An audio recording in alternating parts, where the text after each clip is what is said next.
Hello, everyone. I'm Francis Sealey from GlobalNet 21 and Info Voices. And as you can see, I've got a lady with me today who's going to join in a discussion, Nerina Finetto. You can see her here, and she will be talking with us in a conversation. What we're hoping to do is look at how we can hold conversations across borders, because in the world we're living in today, we have lots of issues that face us that we can't deal with alone in our own countries. Pollution, economic changes, and most of all, climate change need frameworks at an international level. And it also means that we need to discuss with each other across borders, across nation states, across disciplines, across all sorts of borders about these issues and how we can approach them. So, we're going to start this discussion now. Anyhow, Nerina, thanks for joining in this conversation. Now, we're planning to develop a number of webinars, aren't we? Or we hope to, anyhow, that encourage conversations across borders. Why do you think that is important? As you know, Francis, hi and hello, everybody. As you know, Francis, I started the platform Tracy Streams a couple of years ago. And the idea of the platform was what we say, to have conversations beyond borders, disciplines, races, languages. And why we started doing this, it was really... it grew out of the feeling that we in our society, even though we speak about a global society, we keep building more bridges, more walls than bridges. And I had the feeling that very often we forget to ask the most relevant questions about why we are doing this, what we would like to reach out with our life. And the purpose of the platform is to interview researchers from different countries, different disciplines, and to give them, on one hand, to give them the opportunity to share their knowledge, to share their wisdoms, and to give us the opportunity to share the wisdom out of the academia, to bring it to, let's say, a global audience. But on the other end, to start share stories and narratives that are a little bit out of the main story or narrative that we live in. Let me ask you about the stories, because that's sort of really interesting, because we say we need to share information and data and everything across borders, but in order to connect, to make people understand what we're talking about very often, because we all talk in specialist language, storytelling is something that you think is pretty important, don't you? Yes, like you, Francis, I guess. And what I think is that the shortest way between two people is a conversation. This is, also, I would frame it in a broader way, because on one hand, there is always this personal encounter between two people, and where the magic of this, what I say, the stories, it happens in the moment, and I share my stories, but you listen to my story. And on the other hand, if we take in a broader meaning, if we do not have an imagination about our future, as I usually say, if we might find the words, then we might find a way. This means that for our common imagination, if we do not start thinking about possible future, about possible narratives, then we might not reach them. This means, answering to your question, I believe, and this is the purpose, that the stories we share, the story we listen to, they are not only share ourselves, but share also the common imagination, and broader said, shape our future. This is what. Well, I mean, I guess we do quite a bit of that in GlobalNet 21, but you've done a lot of that as well, haven't you? I mean, you've got a Trace Dream site, haven't you? You've got a lot of people on there. Many of them are researchers who do want to share a story. Yes, so this is I think when answering the first question that you and me, we ask each other, why it is important to have this kind of conversations. And we know that in order to change culture, to change our way to see things, you have to have the personal connection to a person. And so, in my case, for Tracy Streams, how we are doing this is that we try to give the people that we interview really the space for speaking about what they really care about, what are their dreams, what are the future that they would like to have for themselves, for our society. But if I ask you, Francis, because this is always the question, how do we go from the stories that we tell to the impact that we, as a change in our behavior, a change in our society? And we say on Tracy Demas, the change begins with wonder, and this is the point that if I encounter you, if I meet you, I have to have the openness to think that I may learn something and I may be wrong in one of my beliefs, as this kind of openness. And this is also our purpose, to try to bring this like a way of see lives, a way of building together our futures, as listening to different voices, embracing this diversity of voices. But what I really like in what you are doing, because you are not only this kind of community online, but you have a community offline. And so how do you get from this kind of, these stories, this discussion, but also this creative community, what you have done pretty well, I think. Well, tell me a little bit about Well, I mean, what we've done is basically, I mean, you know, we think, I suppose, at least I think, and have written about it, is that ideas are action in a way. If you don't have the right ideas, you don't take the right action. And in a world that's changing, where we've got to cross borders, where many of the ideas that we had in the 19th and 20th century are sort of old-fashioned, or, you know, they're not up to scratch. We need to rethink how we work together and how we have democracy and accountability when we must work together. We can't go back to the old nation state sort of democracy only, because problems are international. So how do you move from action? How do you move from that concept to developing people thinking differently is the first step. And, you know, we are now in a digital age. I suppose what we're trying to do, and I've written a book about it, and you know that, you know, Global Public Square, which is really about how we extend the public square in the digital age. In ancient Greek times, the public square was people actually meeting together physically.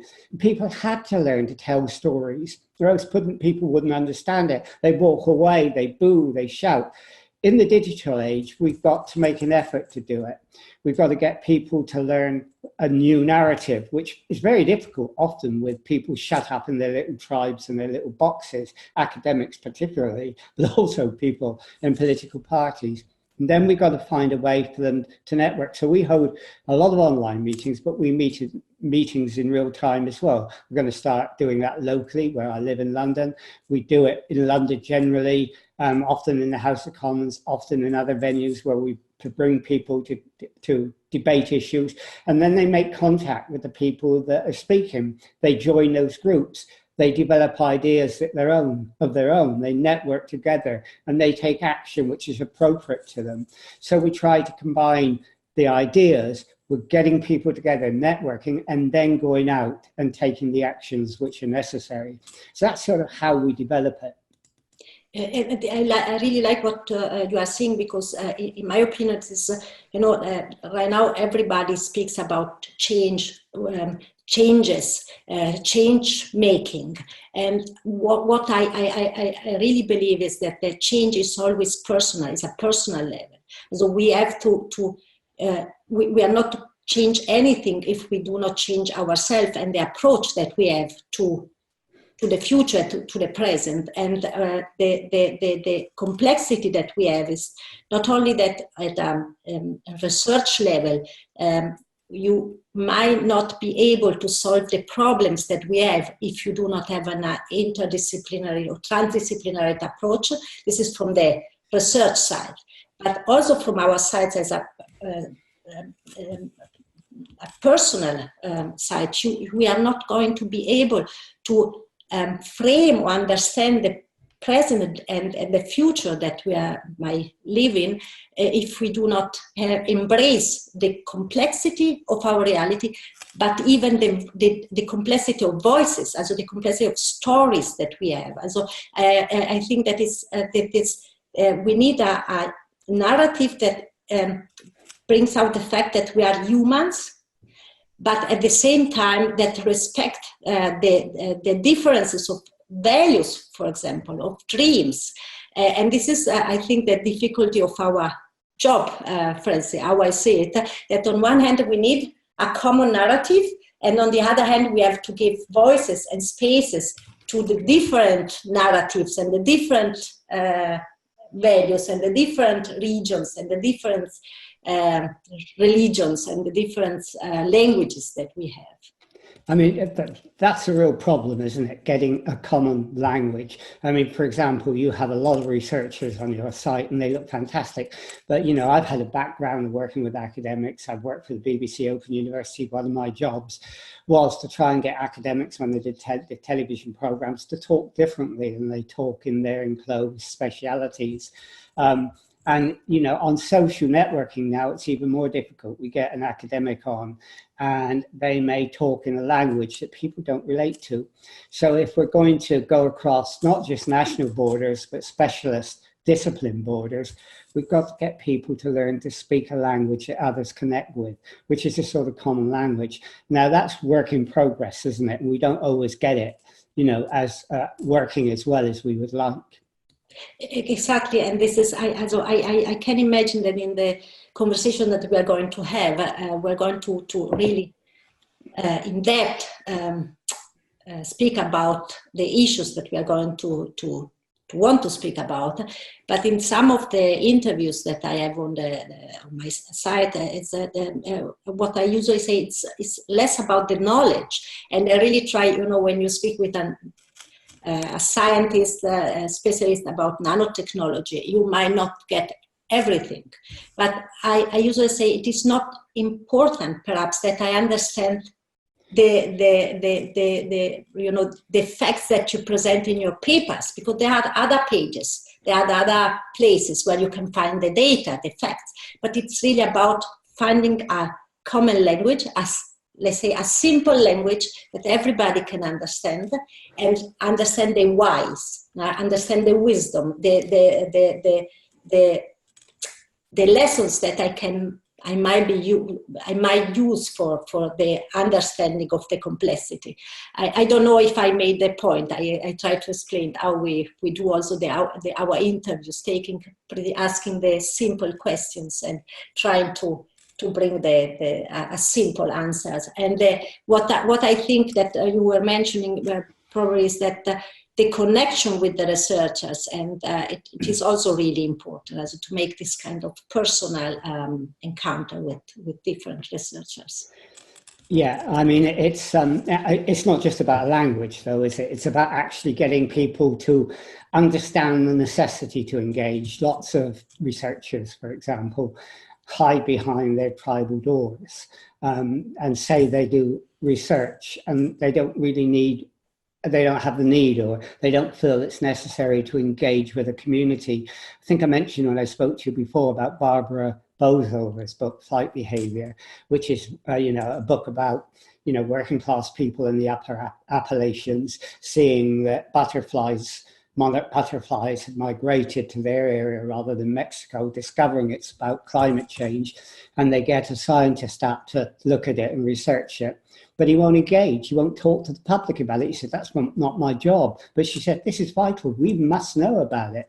So it's getting people out, not just academics, people in political parties, people in business, people in very, very specialized community groups, to jump out of their boxes, to get out of their tribes and talk to people and realize that, they can't use the language or the prejudices that they have to open up, and that's pretty important, isn't it? Yeah, yes, and the difficulty very often is that I usually say your own story is the most difficult one because you are too close to it. And for researchers, very often the point that because they are too close to what they are doing, they do sometimes not see the what is really relevant for somebody who doesn't know this kind of subject. But Francis, you have been working on your platform for a while. What do you think has changed during the last 10 years? And so everybody's saying there is the polarization become more relevant. What is your experience? I mean, it depends what you mean by what's changed with us, and what's changed in society. I mean, what's changed with us is we started a very small project and got a lot of people involved, and then went global by using webinars and interviews like this. But we're doing it in an increasingly difficult time. I mean, we're arguing that you should have cross-border conversations. We're arguing that we should have global conversations. We should have conversations across disciplines. But suddenly we see the world drawing into itself. Brexit situation in this country, what's happening in America with Trump and so on. And in Europe, a number of countries having populist movements that want to concentrate again on their own nation state. So in a way, we're fighting an uphill battle because things are changing. But that means that what we're doing is more important than ever, because somehow we've got to get people to come back together to talk about the issues, not be inward looking, but to say, look, you know, for example, climate change could see the extinction of most of our species if we do not take action in the next 10 or 11 years. So we've got to talk about it, and we can't get ideological about it. We've got to look at ways and means that everyone can get involved in their own way. So what's changed really is the atmosphere has got more, you know, aggressive and angry, and it's really, really important to somehow confront that. Yes, I completely agree with you, because this is one of the topic I really like to speak about, is how in the fact that we love being in a tribe. You know, we want to belong, as though every one of us that needs to belong to an ideology, to an idea, to a country, and every time that even the positive forces that are emerging, in my opinion, they still use very often this kind of words or framing stories in a way that are not opening up for a world where we really look for a common narrative. And I think that what we are doing, and what we, or I hope that will be able to continue analyzing this kind of problems, let's say, is that to pay attention of what kind of narratives we share, and to invite the democratic forces to analyze what kind of messages they are sending out. There are so many different issues that but for example, if we speak about enabling women to take more power, it has not to be against men. So we have to pay attention, you know, to build a common narrative, not to build a narrative that empower another group against the others, and so with this us against you. And this is very often, you know, like the hero journey that we have. This is the structure that we have. We have an hero, and we have somebody who's against the hero, and this is the bad guy. And the other problem we face as well is that we're seeing increasingly a privatization happening of engagement. So universities, for example, we want people to engage. We want academics to go out like they did in the 13th century, the Lollards, and engage with communities to say they have a message. But we've got now universities desperate for money and vice chancellors trying to get payment for everything. So in a way, what we're doing is more important than ever, because what we're saying is, look, there is an aspect to what you do, there's an aspect to what everyone does that belongs, to the common. It's something that we should all share freely and talk over, and not hide behind a prison which says that we will only engage if there is remuneration. We've got to get back to the common, or the idea of the commons, where people come out and they talk freely and openly with each other wherever they come from. Yes, and this is, really a lot of the researchers I spoke with, they felt that, hey, they had to share what they know, because many of them say, the society helped me to become who I am. Now I feel that I want to give back what I know. I want to change the society for the better. And the problem that we had, as perhaps we still have, is that it takes many years before the knowledge that you have in academia arrives the public, the common people, and we need to accelerate this kind of process to bring the knowledge that we have out of academia. But I believe that more than knowledge, we really need wisdom, and I don't know how you see this and how you moderate offline, online the meeting, because we have a lot of knowledge, we have a lot of data. And the problem that we have is how do we navigate in this kind of amount? How many webinars are produced every day? How many, that there are amounts of videos everywhere, and this is what is needed. I think is really like a help to navigate this kind of content that we have. How do you see it? Well, no, I agree. We often say knowledge is power, but nowadays very often knowledge can, turn into impotence, because there's so much we don't know where to go. So how do you translate that into, as you say, wisdom? And you also talk about it on your site, about the importance of nurturing ecological and social literacy as well. And that's something that you have been concentrating on a great deal. Yes, I think, for example, what I mentioned before, this kind of the power of narrative, and how we use how many different forces use narratives to influence our lives and influence the way the world is going. And I think that it is really necessary that we become more literate about this kind of situation, that we notice them, that that they say you only see what you know. If you do not anything about it, probably you are not going to notice it. Yeah, and this is the kind of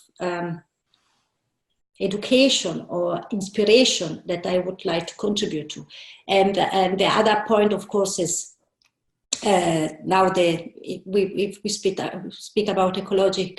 I don't know if I mentioned with you last time that we spoke, but I read a couple of articles about the fungus and how trees are connected to each other, and all these communication words beyond our normal world. And this is, for example, there are aspects of the reality they do not only belong to biology. They belong to the understanding that we might have of our world if we know more about really aspects of nature, of climate, of animals, and yes. Well, that ecological view is about networking in a way, in a holistic way. And earlier you asked about how you turn ideas to action and the relation between them.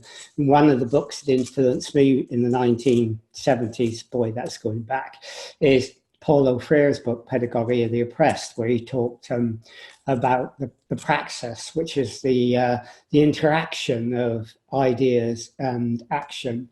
And that should be constant. You should always be looking at your ideas and then adjusting your action to it, and then going back to see how that changes your ideas and then adjusting your action. And if you look at lots of people's thought processes nowadays, they're stuck in a time warp. They're stuck in an ideological framework. They don't tend to want to change because they've found their home, which gives them a sort of intellectual security. But having that interaction that Paulo Freire talks about is important, but he talked about doing it in a way that was relevant to the communities he worked with in South America, working class, rural communities. So it was creating a narrative where that interaction, that praxis between ideas and action could work.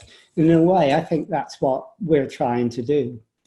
Yes, exactly. This is, I think on one hand, of course, I guess we are going to try to find topics that are really relevant, but at the same time to try to give voices to people from communities, regions, or narratives that are not that common, I guess.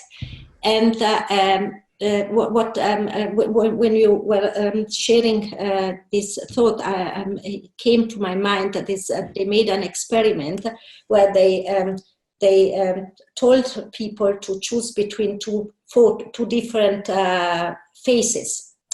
And the researchers, as if you choose the let's say face number 1, they show you face number 2, asking you why did you choose this picture. Also, they show you the picture that you did not choose, but everybody after this was trying to explain why they did this, they made this choice. What I'm saying is that we are really, we want to believe to the stories that we tell ourselves, and we want to believe to the story that we live in. This is why it is so challenging to try to go out and to bring new ways of thinking, of seeing things. But this is why I believe that this kind of conversations, online, offline, and to invite people to first of all to challenge their own beliefs, and as we said already before, I think this is always really a personal change and personal question that might bring a better future for everybody. Yeah. Okay, well, we're getting very close to the end now, but we're going to plan to pilot this idea. I mean, in GlobalNet and Info Voices, we do regular webinar interviews in Info Voices. It's a very local one. GlobalNet, we take national and global issues. But what we're going to try, and Nerina, by the way, is from Sweden, we're going to try and get people from across Europe, and indeed wider than that across the globe, and Dan, I hope in China, if we can do this. And try to explore some of these ideas. And we're going to try and start with the first one in November. Is that right, Nerina? It was someone called Alexander. Do you just want to tell us very briefly about that? Yes, probably we are going to speak with Alexander Kagansky, and he is a researcher who I've been in contact for a couple of years now, and what he's really passionate about is biodiversity, biomedicine for biodiversity. Is the founder of a group on this, and I as you know, biodiversity is one big topic, and medicine related to biodiversity is even more interesting. And I think that we are going to speak about this, the fact that, related to climate change, of course, but how we humans are acting and reacting on this planet, and how we all belong together, how relevant other spaces are also for us, not only because it is important that they still are here, but how related we are to them, and how our health might be related to their survival. And this is going to be our topic. Okay, well, that will be our first one in November. We've yet to sort of confirm the date on that, and then we're going to try and do a monthly strike rate on Conversations Across Borders, which is the working title we've got. May not necessarily be the final title we've got, but we've got to start somewhere. So we're going to do that in November, and we obviously post that up on all our sites, and I hope you'll join us in that conversation and put your points. And I think it'll be very interesting. And if we can do it, we can actually emphasize this point that, thinking globally and acting locally is very, very important. So even if we live in local areas like the local group we've got, global issues like the ones we're talking about have tremendous local relevance as well to communities, to local government, to people in local areas. And so they're important across the globe and within our own communities. Anyhow, Nerina, thanks for joining us. And, we look forward to doing the first one in November, when both of us will then be the interviewers, which is great. It's nice to have two interviewers, then you have different styles of questions. So thanks for doing this, Nerina. And, we look forward to November. Thank you so much for having me. And I really look forward to our collaboration, Francis. Thank you so much. Okay, well, thanks again, and I hope everyone, has found this interesting. So thank you for joining us and watching it and viewing this, and we'll finish this webinar interview now.